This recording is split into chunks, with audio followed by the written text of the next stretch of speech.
Destination Medicine is a collaborative initiative of regional training hubs.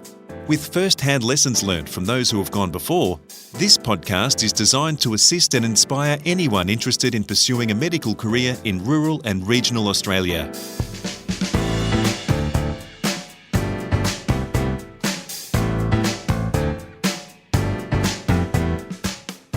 Welcome to Destination Medicine. I'm Peter Letts. If you ever wanted to meet a well-trained and well-rounded rural generalist with extraordinary experience, then John Floridis is the doctor for you. Having done the hard yards of dual training in general practice and emergency medicine, John says he's stepped into the unknown by leaving the big smoke for a life about as remote as you can get without leaving the country. And he hasn't looked back.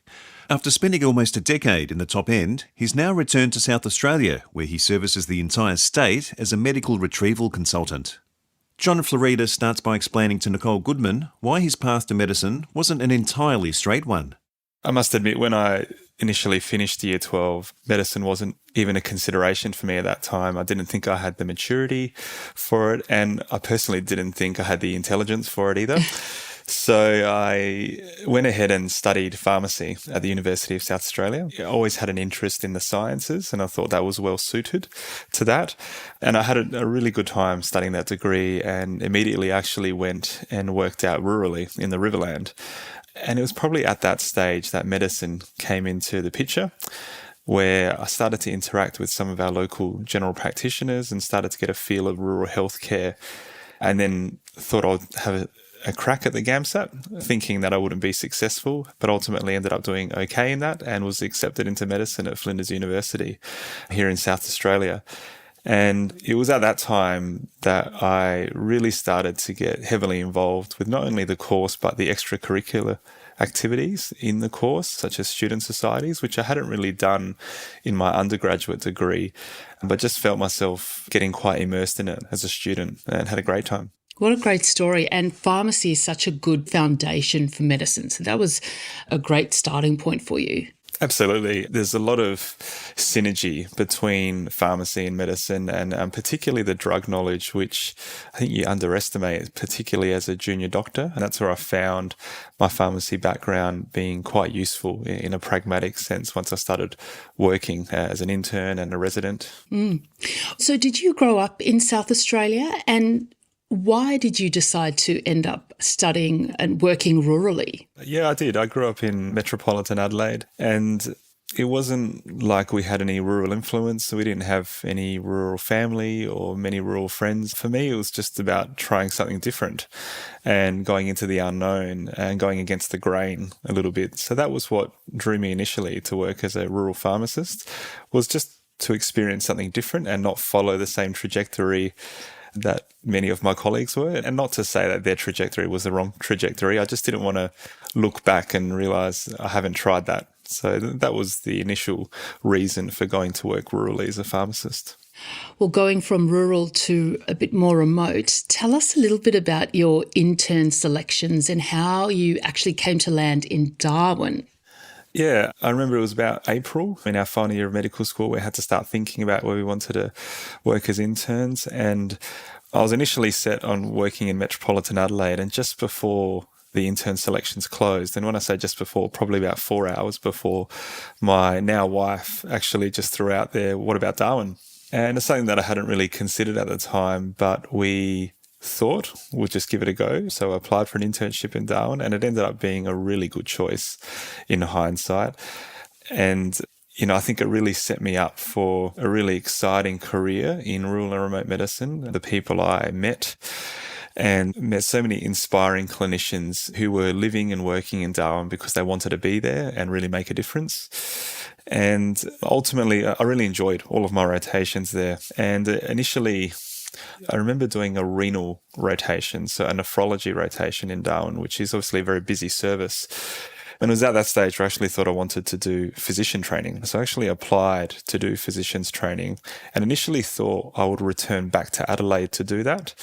And I was accepted for a spot in SA, but for some reason, something was telling me no, that my time in the top end of Australia wasn't quite done yet. So I actually turned that physician's training spot down in South Australia and chose to do another general year in the Northern Territory. So I tried to focus on some of my weaker areas and select those rotations. So things like obstetrics and pediatrics that I knew I needed to do more of. And it was at that stage that I realised that I've enjoyed all of the rotations I've done. I'm really getting valuable bits of training out of everything I'm doing here. So I need to do something general.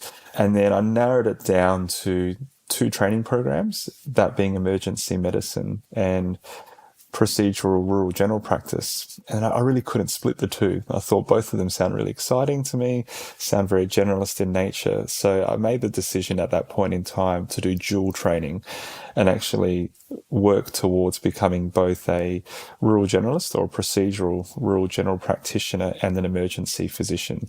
And I spoke to colleagues at the time in the top end who were very supportive of that plan. They did think it was going to be a big undertaking, but they thought it was a good plan that would make me a well-rounded clinician and help to meet the needs of the top end of Australia. So 1 year quickly turned into 2 years, which quickly turned into 4 years, which turned into having our children in Darwin, Wow. right? And then heading out even more remote to East Arnhem Land. So we were there for close to 9 years in total.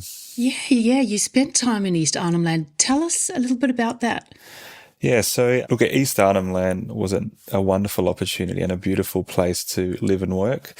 So we lived in the township of Nhulunbuy, which is the regional centre for East Arnhem Land in the eastern part of the Northern Territory.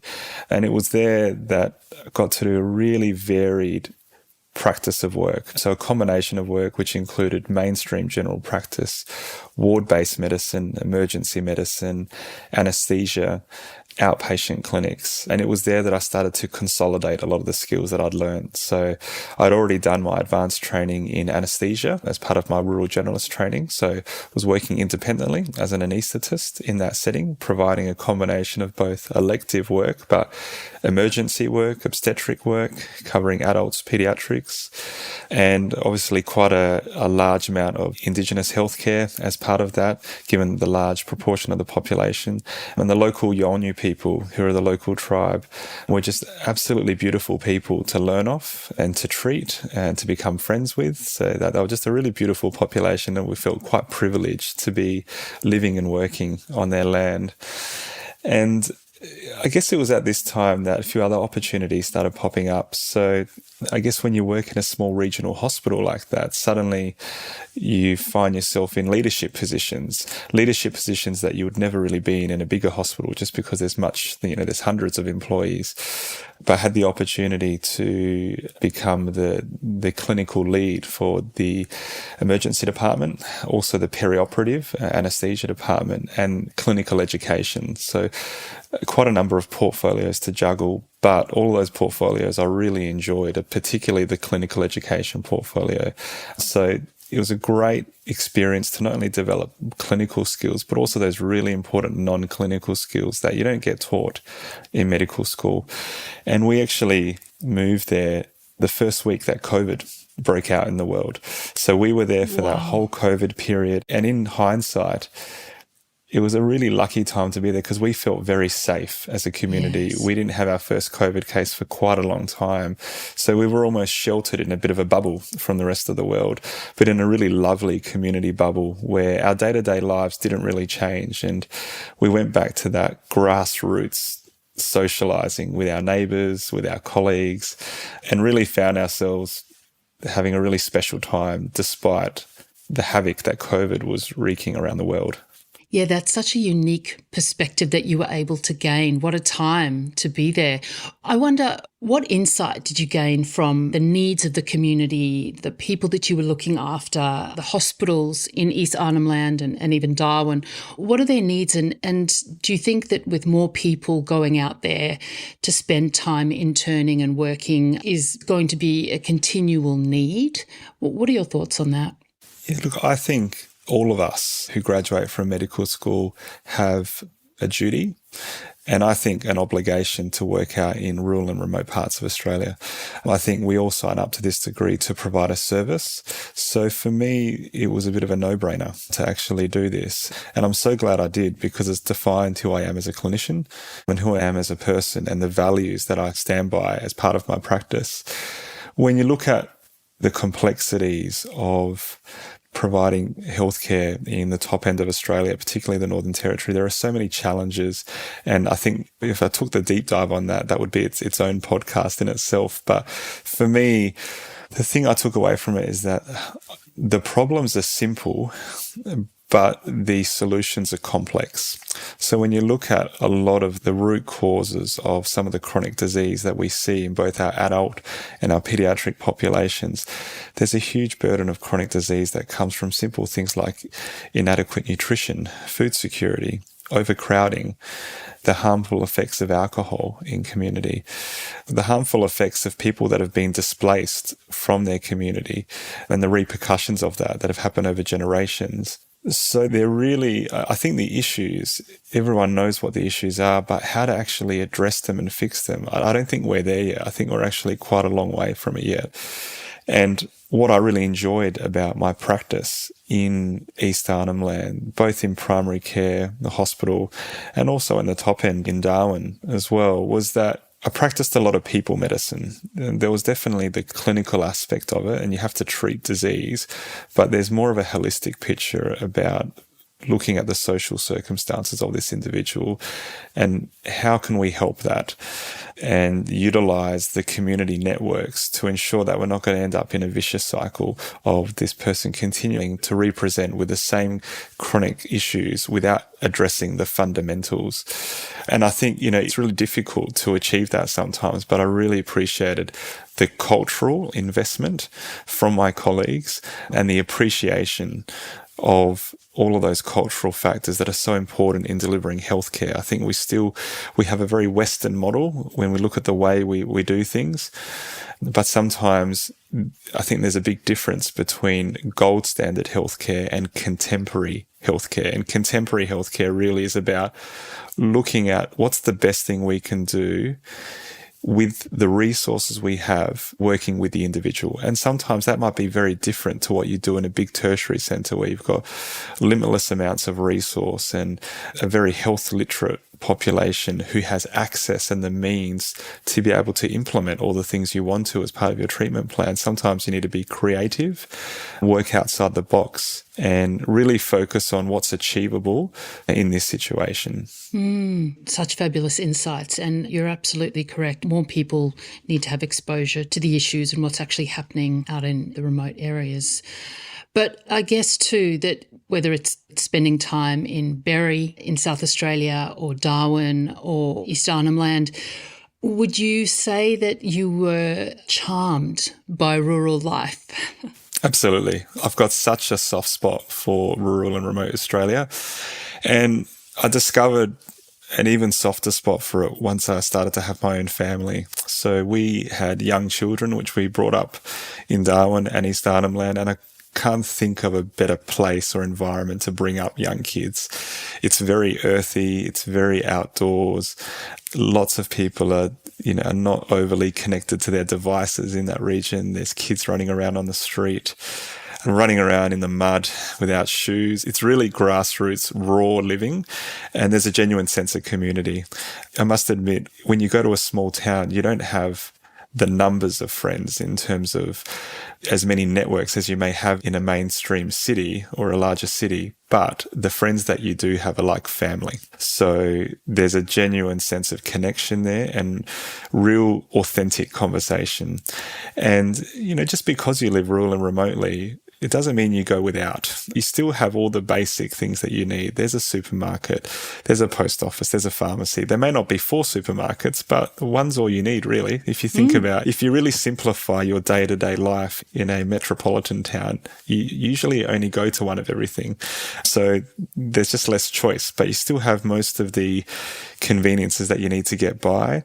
And when you strip back some of the modern day conveniences such as Uber Eats and fast food, you realize that you don't actually need them. And the other thing that I really appreciated about working across rural and remote Australia is that each place has its own flavour.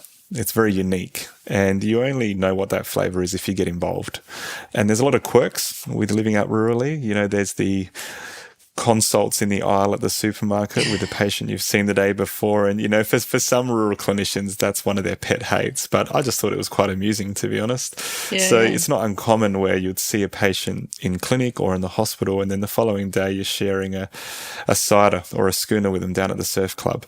And, so you need to learn how to navigate that. But they're also the things that are quite brilliant about it. You are seen as a big fish in a tiny pond when you're a doctor in a rural town, but I think the important thing is not to think you're above anyone else. And at the end of the day, you're just a general member of the community, and the more relatable you are as a person, the easier your life is living out rurally. Yeah, absolutely. Do you think that the amount of time that you've spent away from the city and metro settings has had any negative impact on your time training or your skills or knowledge base at all? Look, as a rural generalist, I don't think it's hampered my training in any way at all. If anything, it's done the opposite. And as someone who's dual trained in rural generalism and emergency medicine, if anything, it's just given me more skills. So it gave me the ability to actually provide the full cycle of care to patients. And I'll give you an example. I remember when I was working in East Arnhem Land, I was managing a young female patient for anxiety and depression. She was going through a really difficult time, and established that rapport and treated those initial issues, and then looked after her when she was going through the family planning process, and she fell pregnant and provided some of that initial antenatal care. And then later on down the track, she actually had a planned cesarean where she asked me to be her anaesthetist. So I've seen her before she's been pregnant, managed the early part of her pregnancy, then handed over to my GP obstetric colleagues, and then had that honour of being involved in her pregnancy, and then also seeing her 6-week-old baby to do the baby check. And then I would see them at the shops throughout the community and watching that little baby grow up. It's really rewarding. And that's just one case. And I had so many of those cases where you can actually see the full cycle of care working across multiple settings. So there's no way at all that it's hampered my training. I think it's actually value added to my training. And from a procedural point of view, both as an anaesthetist and in emergency medicine, I've got to do so many procedures that often would get sent to a bigger hospital or diluted out within a tertiary hospital, mainly of geographically where you are. Sometimes you just have to crack on and do the things that you need to. And there's collective experience within the hospital to teach you these things and to do them safely to a very high standard. And, I think rural people are very respectful of young professionals in their community, and they're very happy to treat you as a member of the community, even when you're outside of your work environment, if there's been a bad outcome. So, I've had a couple of cases where it hasn't gone to plan, but there was no resentment at all from the patient. They realised that we have a high stakes job, and sometimes there are adverse events, and they were very respectful of that. So I think clinically, professionally, I don't think my skills, knowledge or experiences were hampered at all by spending time in a rural setting. If anything, it just gave me a very unique training experience. And I'm sure your work colleagues also developed into very close friends of yours. Would that be right? Absolutely. I mean, we all worked so closely with one another, and you really need to find joy in your work and find that time to recalibrate. Sometimes there are very stressful experiences, and I had a number of very serious cases and really incredibly challenging jobs that we had the chance to debrief over a beer and over a barbecue. And at the end of the day, we were able to compartmentalize the work aspect of our day and then also have really strong friendships outside of that. And to this day, I consider my rural colleagues, particularly the rural generalists and some of the emergency physicians I've worked with both in East Arnhem Land and Darwin, as really good quality humans and close friends of mine. Amazing. But later, after your time spent away and rural and remotely, you returned back to South Australia. Why did you do that?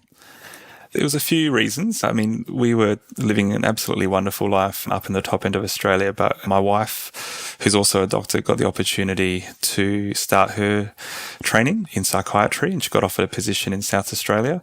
So we thought, it's only fair. I mean, she's followed me around for this adventure, and we've had some really good experiences together, but that is where her passion lied.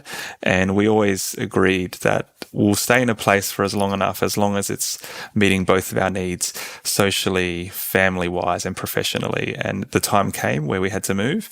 And it was a really sad experience leaving a really tight-knit community, but at the same time, a really exciting opportunity for her. So that was one of the reasons why we came back to South Australia, but also to be closer to grandparents so they could have an active role in seeing our young kids grow up. But I have to admit, it was a very big adjustment having lived out rural and remote for so long. There were a few things that we had to readjust to. So probably the first one, which is quite funny, was we had to teach our sons not to wee everywhere in public out on the grass, particularly when there's a public toilet nearby. We said that's not quite as acceptable to do that here. And I had to learn how to navigate basic things like traffic lights again. I hadn't dealt with a traffic light for 2.5 years. You know, those little quirks I didn't expect. And generally, things just felt very busy. Like there was a lot of stimulation just in general day-to-day society, a lot of options of things you can do and see. So that takes a bit of time to readjust to. And, you know, for a certain period of time, I definitely mourned the loss of the rural lifestyle and questioned, how do I create that same passion and find that same rural spark here in South Australia? But eventually I found my feet and I integrated and readjusted and started having a great time here in South Australia, and actually started seeking out some unique rural opportunities here. Yeah, it's inescapable, your passion and your love of the rural lifestyle and working rurally and remotely. It really did have an impact on you. How did you integrate working rurally once you were back in Adelaide and South Australia more broadly? Yeah, so look, a couple of rural generalists that I worked with in the top end of Australia told me about a couple of opportunities to explore in country South Australia.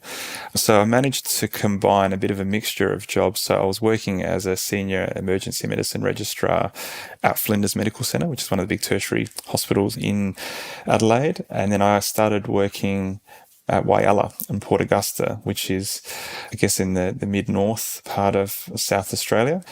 And there was a need there to provide ongoing service to rural communities. So I started practicing rural generalist anaesthesia out there.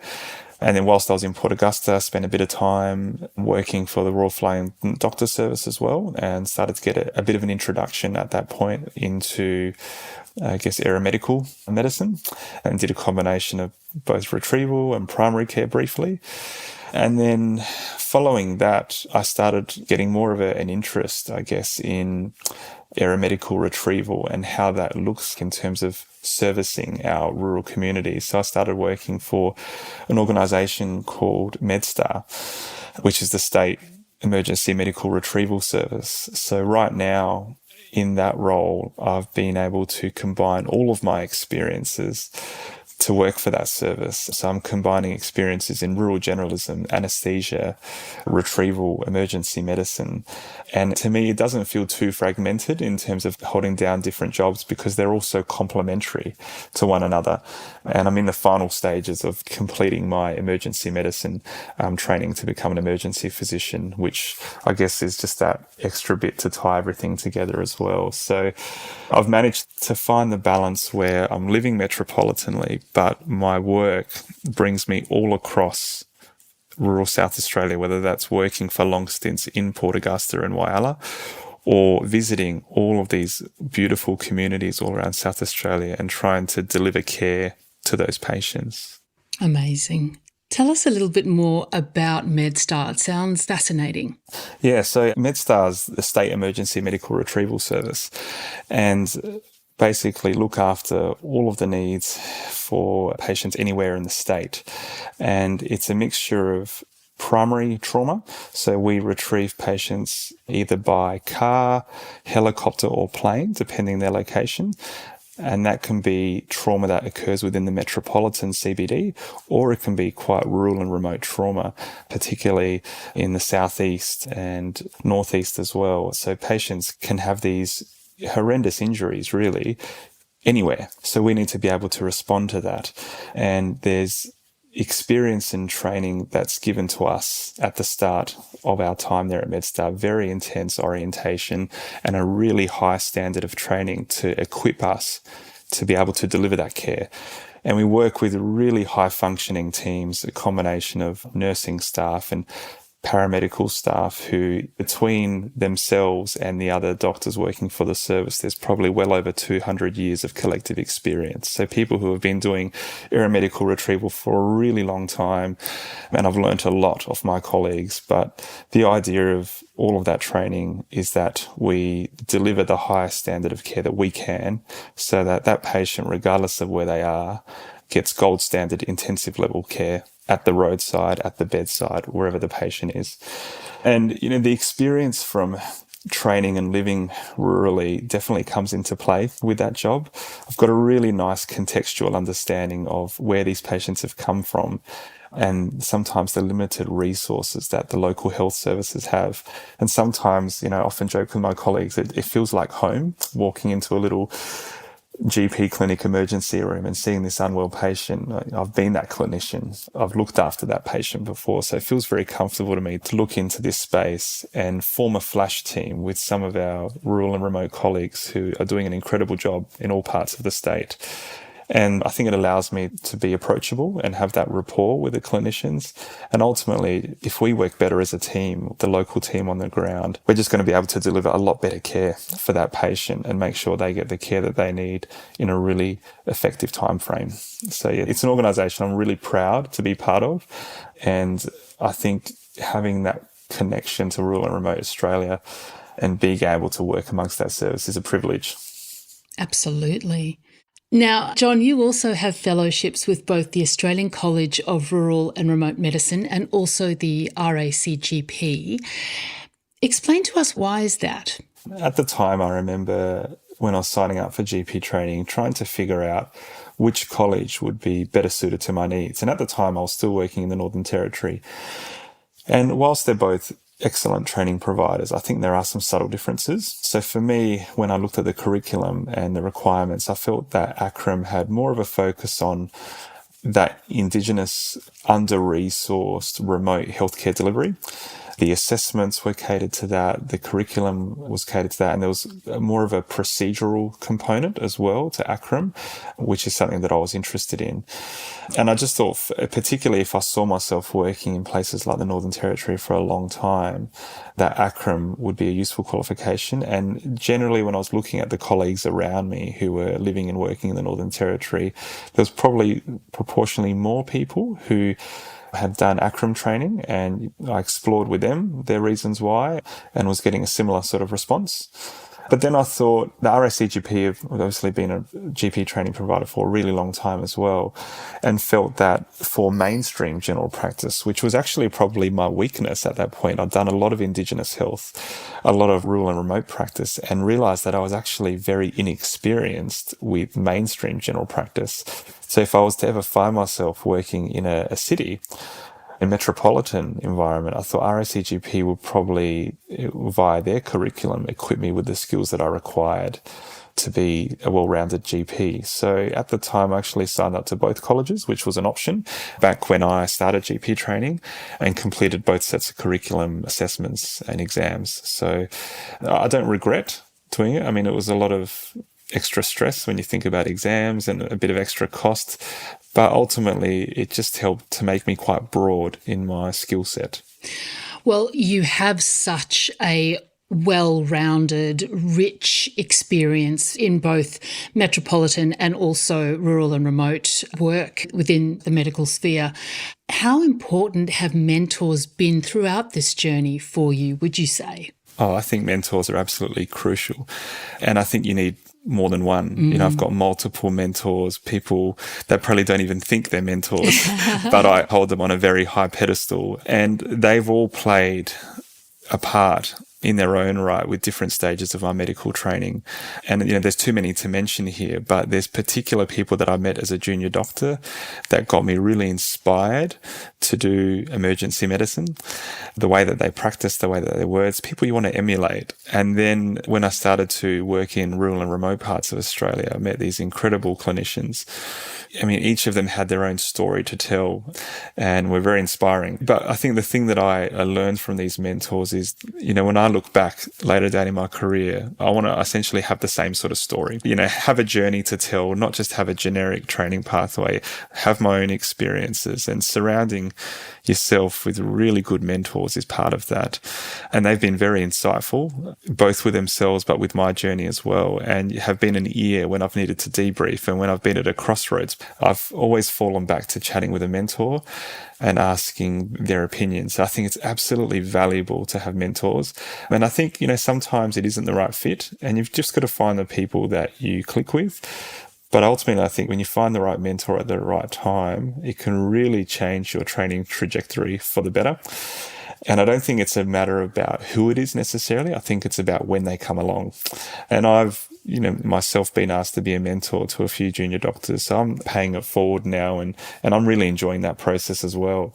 A lot of junior doctors who are curious about rural and remote medicine, I really like to tell them my story because it is a bit unconventional, and to let them know that it is possible to do things unconventionally and take your time to gather the experiences, gather the skills. There's no rush. This is a really, really long career. And that was probably the big thing that got drilled into me quite early on from a lot of my mentors. There really is no rush to get to the finish line. If you delay getting to the finish line, you've just collected a few extra things along the way, which ultimately helps you, it helps your patients. Dr John Floridis, a South Australian rural generalist and emergency retrieval consultant based in Adelaide. This is Destination Medicine. Thanks for listening. Regional training hubs are supported by funding from the Australian Government under the Rural Health Multidisciplinary Training Program.